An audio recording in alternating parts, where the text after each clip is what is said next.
చింతమనేని ప్రభాకర్ దౌర్జన్యంపై వైఎస్ఆర్సీపీ అధికార ప్రతినిధి అంబటి రాంబాబు మీడియాతో మాట్లాడుతున్నారు. ఇప్పుడు ఆ లైవ్ చూద్దాం. ఒక్కొక్క ట్రక్కుని అమ్ముకొని డబ్బు చేసుకున్నటువంటి శాసనసభ్యులు, వారి తాబేదారులు మట్టి కూడా అమ్ముకొని చివరికి దాన్ని క్యూబిక్ మీటర్కి 29 రూపాయల చొప్పున ఇరిగేషన్ డిపార్ట్మెంట్ దగ్గర బిల్లులు చేసుకోవడానికి ప్రయత్నం చేస్తున్నారు. ఇసుక తిన్నారు, మన్ను తిన్నారు. ఇదివరకు రాక్షసులను చూశాం, బండెడు అన్నం తిన్న వాళ్ళని చూశాం, ఎనుబోతుల్ని తిన్న వాళ్ళని చూశాం, మనుషుల్ని తిన్న వాళ్ళని చూశాం రాక్షసుల్ని. కానీ మట్టి తిన్న తెలుగుదేశం రాక్షసులు, ఇసుక తిన్నటువంటి తెలుగుదేశం రాక్షసుల్ని ఇప్పుడే మనం చూస్తున్నామని మనం చేస్తున్నాం. అంతేకాదు, చిత్రమైన విషయం ఏమిటంటే ఈ మధ్యన బ్రాందీ షాపులకి లాటరీలు తీశారు. చాలామంది ఏదో 50,000 రూపాయలు కట్టి బ్రాందీ షాపులకి లైసెన్సుల కోసం వారు అప్లై చేసుకుంటే లాటరీ తీస్తే వచ్చింది. సుబ్బయ్యకి, పుల్లయ్యకి, వెంకయ్యకి వస్తే ఈ సుబ్బయ్యని, పుల్లయ్యని, వెంకయ్యని పిలిచి 50% దీనిలో శాసనసభ్యులకి ఇస్తారా ఇవ్వరా అని అడుగుతా ఉన్నారు. ఎవరు అడిగేది?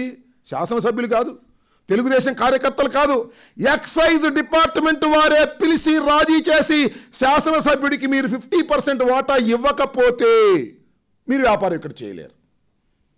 కాబట్టి మీరు 50% వాటా ఇచ్చి ఆయన పెట్టుబడి పెట్టకపోయినా ఆయనకి లాభాలు ఇచ్చి మీరు వ్యాపారం చేయండి, లేకపోతే ఇక్కడ మేము వ్యాపారం చెయ్యనివ్వము అని చెప్పేసి ఎక్సైజ్ డిపార్ట్మెంట్ కూడా ఈ విధంగా దోహదం చేస్తున్నది. అన్ని వ్యవస్థలని కూడా అడ్డంగా ఉపయోగించుకొని ఈ రాష్ట్రంలో దోపిడీ చేస్తున్నటువంటి విషయం మన కళ్ళ కట్టినట్టుగా కనిపిస్తా ఉన్నది.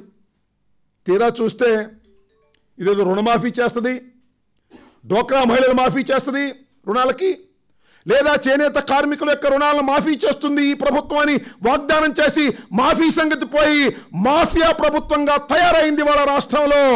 రాక్షస పరిపాలన జరుగుతూ ఉన్నది. ఇది చాలా అన్యాయమైనటువంటి పరిస్థితి. తెలుగుదేశం కార్యకర్తలు దోచుకుంటుంటే వారికి అడ్డం వస్తే వారి మీద కేసులు పెట్టేటటువంటి పరిస్థితి.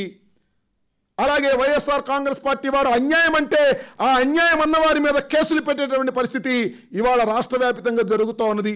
పోలీసు వ్యవస్థ అంతా కూడా పచ్చ చొక్కాలు వేసుకొని నడపాలనేది డీజీపీ గారు చేస్తున్నటువంటి కుట్రలో భాగంగా కనిపిస్తా ఉన్నది.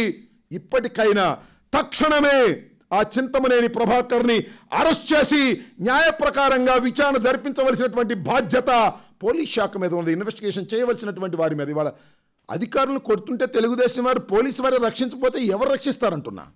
ఇంత దౌర్భాగ్యమైనటువంటి పరిస్థితికి వాళ్ళ రాష్ట్ర పరిపాలన నెట్టబడింది. దౌర్జన్యంగా దోచుకు తింటూ ఉన్నారు. దోచుకు తింటూ ఉంటే అడ్డం వచ్చిన వాళ్ళ మీద కేసులు పెట్టి ఈ విధంగా ప్రవర్తన చేయటం సరైనటువంటి పద్ధతి కాదు. ఇప్పటికైనా పోలీసు వ్యవస్థ తాము పద్ధతుల్లో ఇన్వెస్టిగేషన్ చేసి నేరస్తుల మీద యాక్షన్ తీసుకోవాలి. తక్షణమే చింతమనేని ప్రభాకర్ని అరెస్ట్ చేసి కోర్టులో ప్రొడ్యూస్ చేయాలని వైఎస్ఆర్ కాంగ్రెస్ పార్టీ డిమాండ్ చేస్తున్నది. ఉద్యోగస్తులు అందరూ కూడా గమనించండి. అన్యాయం, అక్రమం జరుగుతుంటే దాన్ని వ్యతిరేకిస్తున్నటువంటి వనజాక్షి అనేటువంటి ఎంఆర్ఓ చేసేటటువంటి ప్రయత్నాన్ని అభినందించండి. ఆమె ప్రభుత్వం యొక్క ఆస్తులను, రాబడులను కాపాడడం కోసం చేసినటువంటి చర్యగానే వైఎస్ఆర్ కాంగ్రెస్ పార్టీ భావిస్తా ఉన్నది. అయితే ఇవాళ మేము వనజాక్షి గురించి అనుకూలంగా మాట్లాడామనుకోండి, ఆమె మెడలో వైఎస్ఆర్ కాంగ్రెస్ పార్టీ దండేసిన వేసేస్తారు. ఈ వైఎస్ఆర్ కాంగ్రెస్ పార్టీ అందుకని ఇలా మాట్లాడుతుంది, మా దౌర్జన్యాన్ని వ్యతిరేకిస్తుంది అనేటువంటి మాట మాట్లాడే స్థాయికి ఇవాళ తెలుగుదేశం పార్టీ దిగజారిపోయింది. ఇది చాలా అన్యాయమైన విషయం, ఇది చాలా క్రూరమైన విషయంగా వైఎస్ఆర్ కాంగ్రెస్ భావిస్తుంది. దీన్ని ఖండిస్తూ ఉన్నది. ఇంకా పోతే రెండో అంశం, పవన్ కళ్యాణ్ గారికి సంబంధించినటువంటి అంశం. నిన్న ఈరోజు వ్యవహారం జరుగుతూ ఉన్నది.